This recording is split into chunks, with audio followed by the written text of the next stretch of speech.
I now request Mr. R. Venkataramani, Learned Attorney General for India, to kindly deliver his address. As I stand here today, I stand as a student, keen and willing to search and know more about what one can do to alleviate human sufferings through the process of law and justice. I suppose all of us understand that to belong to the legal fraternity is a noble call and opportunity to be ever in the mode of doing and not after mere material compensations for our services.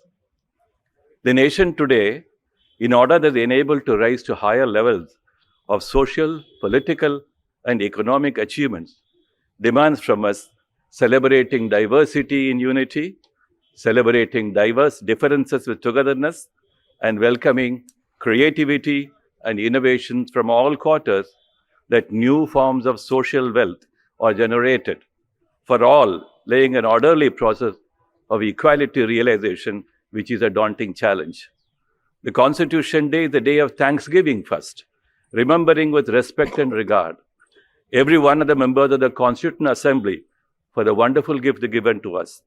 It's a day for gathering our collective consciousness on the common allegiance to the Constitution, regardless of a world of differences.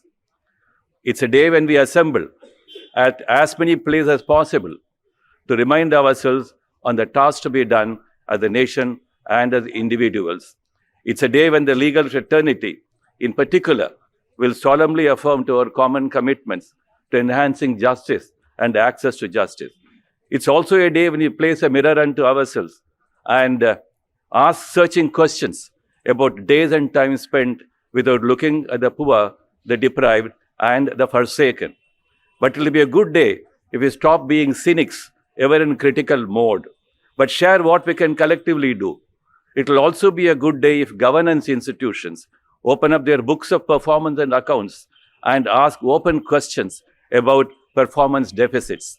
In the field of justice, it will ask what should be done expeditiously and qualitatively. How can governance rest in peace when the justice needs of different sections of the community are yet largely unmet? This is not to say that our scoreboard is blank, but to say there are blank spaces there. The huge pendencies in all courts, and particularly in the criminal justice system, call for urgent attention and actions and not mere debates. The Supreme Court will be enabled to be a constitutional court and not become a court of all causes. Then, as the nation is rising and achieving many heights, there are attempts from outside to undermine our efforts and cause distractions. I suppose India does not need advisors or instructions from outside, nor India be told how to keep its house in order. Those of us, the shoulders and the arms of legal fraternity, need to be more strong and wide.